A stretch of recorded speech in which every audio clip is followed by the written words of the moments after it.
So I get asked all the time, how did I get into custom lighting? And it's kind of a long-winded answer, but let me see if I can do this quick.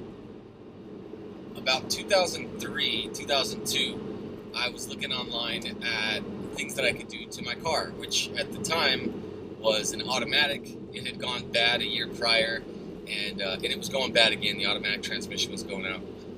And I found the car forums online. And back in the day, car forums were different than they are now. Like, everybody was just posting up information and being ultra helpful. Trolls weren't really a thing. Like, that didn't exist yet, right? I mean, a little bit, but not really. And one of the guys had actually, a couple of them had put together a kind of rough idea of how to take out your automatic and stick in a manual transmission. Right around that time, my automatic went out. I had been talking with a couple different people on the forums about doing something crazy, and finally I just pulled the trigger on it. Instead of getting another automatic transmission, which would have cost more money, I bought parts from a junkyard. I actually bought multiple cars at the junkyard, and the deal was I could just come and take whatever I wanted off of them after I had spent a certain amount of money. Basically took the shell of my car and stuffed it with all the stuff off of a newer model.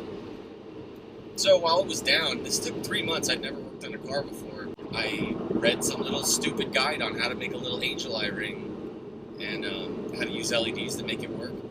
And when everything came together, I actually got this car put back together, and in the process, I had learned how to make these little angel eye rings. And I think I was 20, 19, 20, and I just had this fat sense of accomplishment. Just like, wow, I can't believe I did something everybody told me I couldn't do. Lots of people told me it was worthless, like there was no reason I should do it. And that was motivating because I was like, I'm going to prove that bastard wrong. Like, I'm going to get it done. And I did. And then I was like, these rings are cool. I made that too. And so I had these two things I had built with my hands, and I was stoked on it. And I realized I couldn't not work with my hands and produce something and make something out of nothing and have that be like a big part of my world.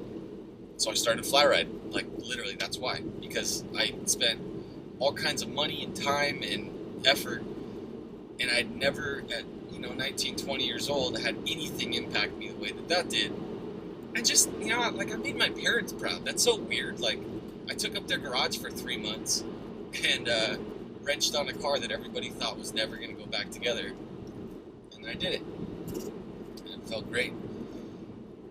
So in that time, when I finished everything up, the car's running great, 10,000 mile motor, it's got a stick shift now, it's got these cool little angel eye rings, and I didn't even know how to drive it because I'd never driven stick before. So that was another learning lesson. But the reality was, people hit me up about those little rings, and they're like, dude, those are cool, can you make me some? And I just went through this little transition of like, oh yeah, sure, I'll give my time away for free so that somebody can have this cool thing that I make. It cost me 35 bucks to make it. I'll sell them for 40. No big deal.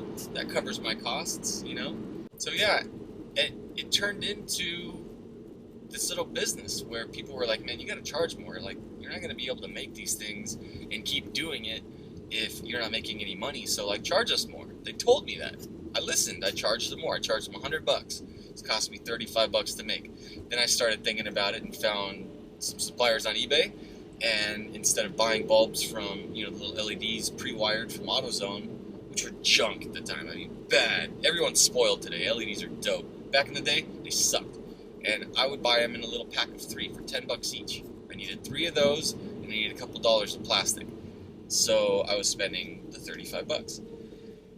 I found out that I could buy, instead of 3 for 10, I could buy 100 LEDs for like 5 bucks, from overseas. They showed up with a bag of resistors. The only catch was, didn't come with wires, and I didn't know how to solder it. So I had to learn, I just had to grind it out, figure it out. And I started assembling everything, and I got it to the point where my costs were down to about $2.50 or so. And I was selling for 100 bucks. So it's tight. Like, I was actually making money. I was spending hours doing it and sucking at it. I had to build a weird little machine. Oh yeah, so like, I realized I could build shit. So I started building like cool little machines and stuff. Just out of wood and bolts and stuff like that, but it worked, a little jig. And I started making these things, and I started changing it. Okay, now I want to do it for this kind of car and that kind of car.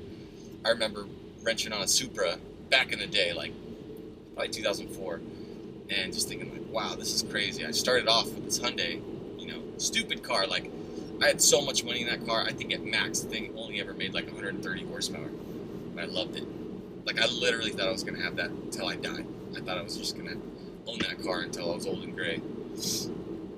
But I grew up, sold it, made some better moves, bought a house.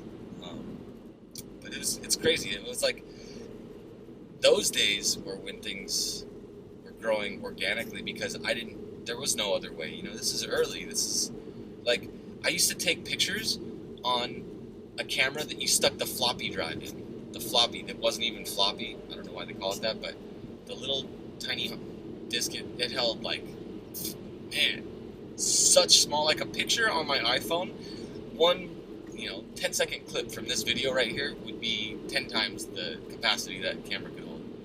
But I would shoot these little pictures, I'd post them up online, and in those early days, man, things moved much, much slower, but it was cool. So, told you it was going to be long-winded. I suck at telling that story fast. I'll learn. But now you know it, and I had something to do while I was sitting in traffic on the